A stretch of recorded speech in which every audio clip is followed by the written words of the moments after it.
Pour calculer l'intégrale, on va devoir définir d'abord la notion de changement de variable parce qu'on va utiliser. Et pour le changement de variable, je vous donne ce théorème. Si je prends deux espaces, deux ouverts E et F qui sont contenus dans R carré, dans les espaces, les ouverts que je prends qui sont E et F sont contenus dans R puissance N. Et si en même temps la fonction phi est une bijection réciproque, c'est une application définie de E vers F, c'est une bijection réciproque de K1 et que le déterminant de la matrice jacobienne du phi est différent de 0, en prenant une fonction f qui est définie de grand F vers R,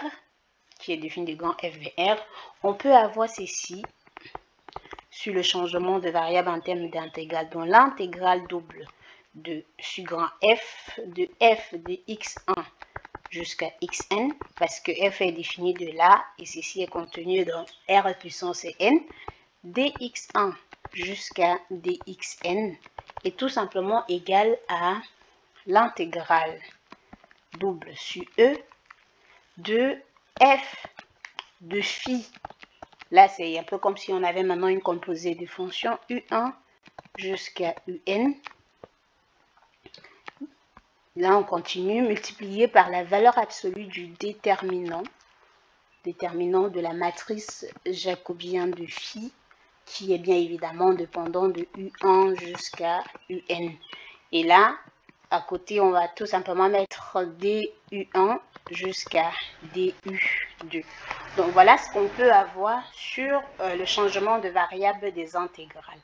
Maintenant, si je continue dans le sens en prenant un exemple sur le cas des coordonnées polaires, parce que c'est le cas qu'on va utiliser ici, parce que là, on a x et y. Donc, si on a dans ce cas-là, on fait le changement x, c'est comme si on avait une fonction, donc on avait notre e qui est contenu plutôt dans R au carré, ou du moins les fonctions sont directement définies comme ça. Donc, voilà notre cadre qu'on a. Ici, on va prendre x égale r cosinus de θ, et y égale à r sinus de θ. Et donc, si je veux définir phi dans ce cas, j'ai un phi de r θ qui est tout simplement égal à une fonction à deux variables, r cosinus de θ et r sinus de θ. Et donc, voilà ce que je fais. Si je calcule la matrice jacobienne de phi, ça fait un peu comme si j'ai là la dérivée de ce terme qui est là, r cosinus de θ par rapport à r, et ici on dérive r sinus de θ, cosinus de θ, après je vais aller mettre phi 1, comme ça c'est plus facile, en mettant toutes ces expressions, c'est un peu ton dérivé de phi 1 par rapport à r, dérivé de phi 1 par rapport à θ, dérivé de phi 2 par rapport à θ, par rapport à r, et dérivé de phi. Donc, en remplaçant chaque dérivée, dans ce cadre, j'aurai tout simplement cosinus de θ, là j'aurai sinus de θ, là j'aurai moins r sinus de θ, et là j'aurai r cosinus de θ. Et donc, si je reviens à la formule que j'ai donnée au départ, c'est comme si j'aurais l'intégrale double de f sur le f de x, y, dx, dy, qui va être tout simplement égal avec l'intégrale, bien évidemment, qui change sur le domaine qu'on a choisi, parce que c'est surtout ça, l'autre domaine f, qui devient maintenant l'intégrale sur le domaine E de f de r cosinus de θ, r sinus de θ, et là multiplié par le déterminant de ce bloc. Vous pouvez voir que le déterminant de j de phi, c'est égal au déterminant de cosinus de θ, r sinus de θ, là moins r, et là sinus de θ, et ici r cosinus de θ. Alors, vous voyez, ce déterminant, ça nous donne quoi? Ça nous donne tout simplement r cosinus carré de θ plus r sinus carré de θ. Et en faisant r en facteur, on a cosinus carré plus l'autre qui est égal à 1. Et donc, ici, le déterminant me donne 1, et là, j'aurai dr dθ. Donc, globalement, dans tous les calculs, vous n'avez pas besoin de refaire tout le processus que j'ai fait là. C'est juste garder en tête que lorsqu'on veut faire le changement de variable, on a f de y de ça, dx dy qui devient l'intégrale double sur le domaine qui change de f de r cosinus de θ, sinus de θ, pardon, R sinus de θ, dr, pardon, R dr dθ. Donc, si on revient à notre intégrale initiale qu'on avait, parce que vous voyez, c'est l'intégrale, il fallait d'abord expliquer pour la formule. Si on revient à notre intégrale, dans notre intégrale, on veut calculer l'intégrale sur le domaine D de 1 divisé par 1 plus x carré plus y carré. Et bien sûr, si vous connaissez déjà le changement de variable, les choses deviennent vraiment très faciles.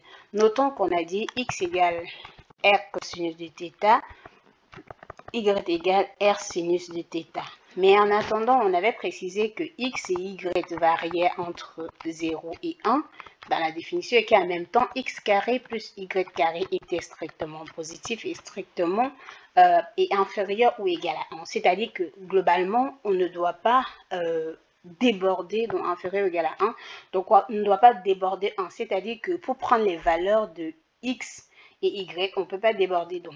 Déjà ici, ça nous permet de conclure que le R qui est là va varier aussi entre la 0 et 1.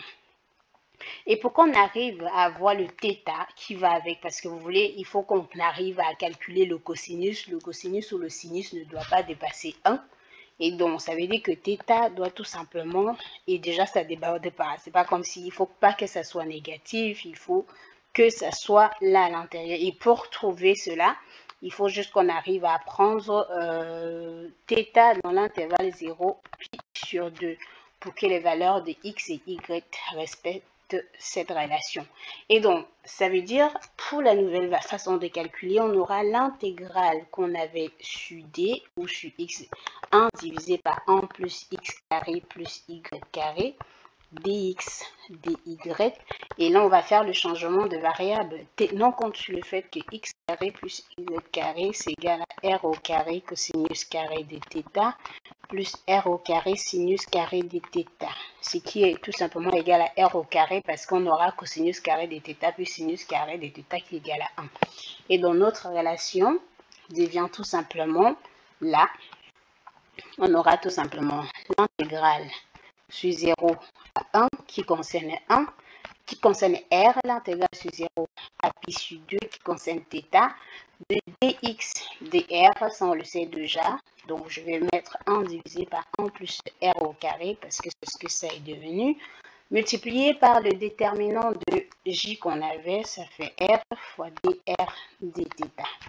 Et donc i devient tout simplement l'intégrale sur 0 à 1, l'intégrale sur 0 à pi sur 2, fois 1 divisé par 1 plus r carré, on peut mettre r là, dr dθ. Alors, vous pouvez constater que c'est assez indépendant, et donc je vais tout simplement calculer r à part et θ. Donc, j'aurai l'intégrale de 0 à 1 de r divisé par 1 plus r carré dr, et de l'autre côté, l'intégrale de 0 à pi sur 2 de dθ. Et en continuant dans les calculs, on a tout simplement la primitive de ceci, ça fait 1 sur 2. Là, parce qu'on a là 2R. Pour avoir 2R ici, je mets 2 là et je mets 2 au dénominateur. Donc, la primitive de ceci, ça fait tout simplement ln, parce qu'on a u' divisé par u, ça fait ln de 1 plus r au carré entre 0 et 1. Et de ce côté, on peut directement calculer, ça fait θ qui varie entre 0 et pi sur 2. En continuant avec le calcul, on retrouve en remplaçant par 1 ici, sur 2, ln tout simplement de 2, hein, parce que c'est ce qu'on obtient là, parce que c'est ce qu'on va trouver. Et de l'autre côté, en remplaçant par 0, on aura ln de 1 qui donne 0, et de l'autre côté, on aura pi sur 2. Et donc, i est tout simplement égal à pi ln de 2 divisé par 4. Donc, après, j'ai dit, ce n'est pas le calcul de l'intégrale en soi qui est compliqué, mais ici, dans cette vidéo, je voulais vraiment mettre l'accent sur le changement de variable. Donc, voilà, c'est tout pour cette vidéo. On se retrouve pour une prochaine vidéo.